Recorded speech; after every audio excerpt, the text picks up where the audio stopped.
Jūs noteikti esat spēlējuši klusos telefonus bērnībā, vai ne? Un kā tur parasti ir? Parasti ir tā, ka jo garāka ķēdīte rindiņa, jo tās vārds vai informācija, kur atnāk līdz pēdējiem cilvēkam, ir pilnīgi kardināli kaut kas cits nekā tas, kas tika sākumā pasniegts. Kāpēc ir tāds prikols un tāds joks? Tāpēc, ka visa informācija, kura cilvēkā nonāk, viņa visa tiek izfiltrēta pirmām kārtām caur viņa uztveres modeļiem, viņa tēliem, viņa izpratni par lietu kārtību, viņa attīstības līmeni, un vēl tas viss tiek darīts caur prātu. Prāts ir tāds instruments, kuru var kontrolēt, kuru var pakļaut no āras. Attiecīgi, prāts ir tas, kur var ielikt kaut kādas bildes, prāts ir tāds, kur var ielikt kaut kādas informāciju, prāts ir tāds, kur var ieprogrammēt uz kādiem rīcības modeļiem konkrētās situācijās. Un, attiecīgi, tas cilvēks jau to informāciju, notikumus, visu, ko viņš tur sadzird, viņš filtrē caur šo savu prātu, caur savu attīstību, caur saviem tiem tēliem. Un nebūtu nenozīmē, ka tas atbilst īsteniem, reālajām lietu kārtībām, kāds patiesais ir tā sākotnējā informācijas ķēdīte, sākotnējais notikums, kāds viņš bija. Un, mūsdienās ir tāds joks, kā sociālai tīkli, YouTube, TikToki, Facebooki un tā tālāk, viņi visi rada iespēju to, ka cilvēki, lūk, kā šie telefoni, paņem kaut kādas informācijas vienības, atgremotas, kuras jau tiek no viena un otram pasniegtas, un mauc caur savu, vēl uzliek pa virsu vēl savējo, un atgremo, rāda video saturu, rāda tur tādus skaļus īpaši, vēl, teiksim, tie, kas ar to naudu pelna, tā, lai piesaistītu milzīgu auditorijas publiku, milzīgu cilvēku uzmanību, tur var skaļi lipināt klāt visu kaut ko. Skaļas frāzes, skaļi tur kaut kādi apgalvojumi, skaļas tur idejas, un tur skaista video un tā tālāk. Un tādā veidā dot to saturu, tā ir, kā tas būtu beigā patiesība, bet realitātē tur jau entās reizes caurgremots cauri, un no sākotnējiem kaut kādām tiem graudiņiem, no kā vispār tas ir cēlēs, tur iespējams vispār nekas nav palicis. Jā, tas ir tikai tajā klusajā telefonā atgremots tiek kaut kas, kas vispār vairs nelīdzinās sākotnējiem tam produktam, jeb notikumam, jeb informācija, jeb kaut kam tam līdzīgam. Analoģija ir mūsu fiziskais ķermenis, paņemat ar kaut kādu tur ābolu, banānu vai kaut kādu tur skaistu tur restorāna ēdienu, kurš skaisti izskatās, skaisti smaržo, viss tur ir perfekti, vienkārši bauda, ieliekat viņu iekšā, sagremojat, palaižat cauri tālāk, un pašās beigās jums iznāk kaut kas smirdīgs, pretīgs, pārstrādāts jau vispār no sākotnējā tā veidola, nekā tur vispār vairs nav, un vispār pat nevar saprast atšķirt, kas bija vispār sākumā. Un lielākajā vairumā šeit ir tieši tas pats. Informācija, kuru atgremo jau citi cilvēki, ja viņi to dara ar prātu un caur saviem šiem filtriem, tēliem, kā viņi uz visu skatās, bieži mēs saņemam beigās jau kaut kādu atgremojumu tādu nelietojumu. Un vēl ir joks tāds, ka saņemot to atgremojumu, pēc tam tie cilvēki atkal uz tā paša jau atgremojumu taisa savējo, un tad vēl savējo, un tad beigās cilvēki masa klausās, skatās, un vispār nesaprot, kas tas ir, vai arī tic kaut kam, kas ir vispār kaut kas izdomājums, jauns, tur salipināts kopā, jauns tāds Frankensteins, kur no sākotnējā tur vairs nekā nav. Būtību viņš vairs nenodod. Līdz ar to ir viltus vispār pasaules uztvere, saprašana, uzmanība tiek virzīta viltus kaut kādā ilūzijā.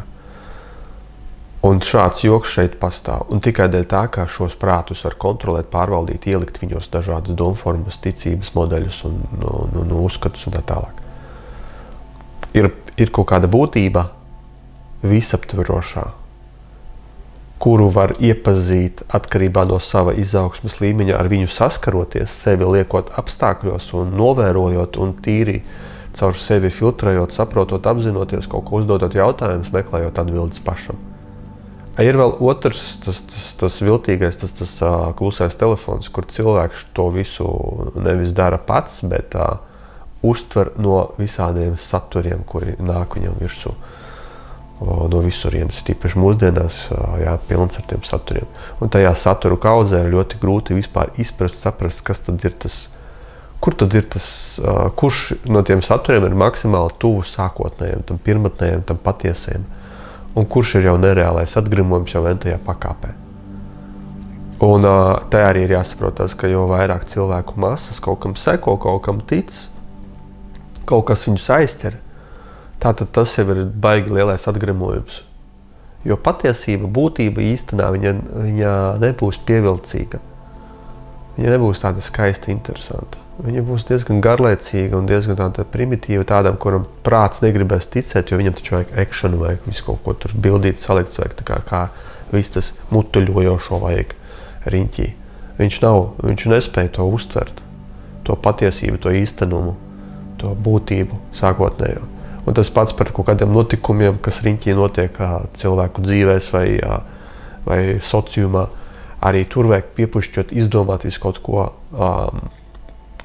jo tad, ja tas ir interesanti, prātam tas ir interesanti, viņš var iesaistīties, viņš var visu kaut ko izdomāt un to izpušķo, un tad ar to piesaista uzmanību un uz tā taisa, teiksim, resursus, kāds tur veido virza un tā tālāk, jā. Lūk, šāds vēl interesanti šeit sociumā pastāv pasākums. Un kā no tā vispār izvairīties? Kā vispār neiekrist tajās lametiņās? Pirmām kārtām neklausīt to, ko tas prāts tur blā, blā, blā, blā runā vai analizē vai stāsta par visu kaut ko. Skatīties sevi, vērot kādas emocijas, kas vispār rodās, kad tu kaut kādu saturu patērē. Ja rodas kaut kāds iekšējais klikšķi emocijas, tur kaut kas tāds riktīgi sāk mutuļot, jābūt ļoti uzmanīgam tieši, ja kaut kas tāds provocējās. Jo pa lielam jābūt tā, ka tu vienkārši saturu uztver kā satura vienību, informāciju uztver kā informatīvu vienību, bez kaut kādām emocijām. Tas vienkārši kaut kas atnāca. Vai tas ir īsti vai nav īsti, nav vispār zināms. Vienīgais, kā to var pārbaudīt, ir tikai pašam, jā. Pašam ejot, pašam pētot, pašam analizējot, pašam iedziļinoties jautājumu būtībā un skatoties vairākas puses dažādas no visādām, griežot figūru, pieņemsim, dažādiem skatu leņķiem. Un tas prasa daudz laika, daudz intensitātes. Jautājums ir, vai tā tēma vispār ir vērta, lai tajam ieguldītu savu laiku, vai viņa ir, teiksim, dzīvei kaut ko dodoša, vai tas ir kaut kāds uzmanības spērējs, kur tu atkal to dari, dēļ tā, ka nevirzīt uzmanību uz kaut kādām reālām lietām savā dzīvē. Tas arī jāsaprot, kā, lūk, tas viss ir jāvērtē. Un, ja cilvēks tā dara, tas saucās apzinātība. Viņš apzināti ķerās klāt kaut kādām lietām, jautājumiem, situācijām savai dzīvē apzināti. Un viņš arī ir nosvērtāks, viņš ir mierīgāks. Viņš nekad neuztvers informāciju vai tēlus, arī jebkādi viņi, lai arī kādi viņi būtu, emocionāli. Viņš viņus uztvers mierīgi kā vienības, informatīvās vienības. Jo tiklīdz ieslēdzās emocijas, tas nozīmē jau kaut kas ir klikšķis, kaut kāds jau nostrādā kaut kāds tēls, kaut kāds rīcības modelis iekšpusē, kurš ir ielikts, un viņš sāk pārvaldīt, kontrolēt to cilvēku, un cilvēks jau vairs nespēja adekvāti uztvert to, kāds tas ir patiesība. Viņš nespēja no vairākiem rakursiem uz visu skatīties. Viņš jau ir iekšā iesaisties spēlē, viņš jau ir tā kā aizķerts, noķerts. Pieņemsim konflikts, jā, kaut teiksim, fizisku konfliktu kāds grib kauties uz ielas. Kā tas parasti notiek? Cilvēks iet, un viņš sāk provocēt otru, sāk viņu tur apsaukāt, tur bīdīt kaut ko, tur tāds agresīvi kaut ko kliegt, tur tā kā provocēt, jā. Lai viņam, tam cilvēkam, kurš nodarbojas ar šādu provokāciju, galvenais uzdevums ir, lai otrs sākt ar viņu kauties, jo viņš grib kauties. Viņš grib tur sist viņam, jā. Lai varētu otru sist, vajag, lai viņš sākt reaģēt. Līdz ar to, ja otrā arī ieslēdzās reakcija, viņš sāk reaģēt, viņš principā jau ir zaudētājs, jo viņš sācis ir spēlēt tā otra cilvēka, tā iniciatora spēli. Ja viņam arī sākotnēji, tam otram cilvēkam, teiksim, arī nav bijusi iekšējā vēlme tur kādam pa muti sadot. Ja bija, jā, un viņš ir ļoti spēcīgs, viņš var ātri pārmācīt, un tad sanāk tas, kurš ir iniciators, viņš varbūt uzrāvās uz kādu spēcīgāku cilvēku, un tas viņam hops, un viņš dabū pats. Bet ja tas cilvēks sākotnēji vispār to nav vēlējies, viņš ir vispār mierīgi, viņam vispār cita interese, ja viņš iesaistās iniciatoru spēlē, viņš ir zaudētais tajā brīdī. Uzvarētais viņš var būt tikai tad, ja viņš šo spēli izdara to, ka iniciatora to vēlmi ar pretējo tā kā nivelierē. Un sanāk, ka, lai beigās notiek tā, kā viņš grib, lai viss ir mierīgi, lai konflikta nav, lai tas vai nu pazūd, vai nu aiziet, un tādā veidā viņš ir uzvarētais situācijā.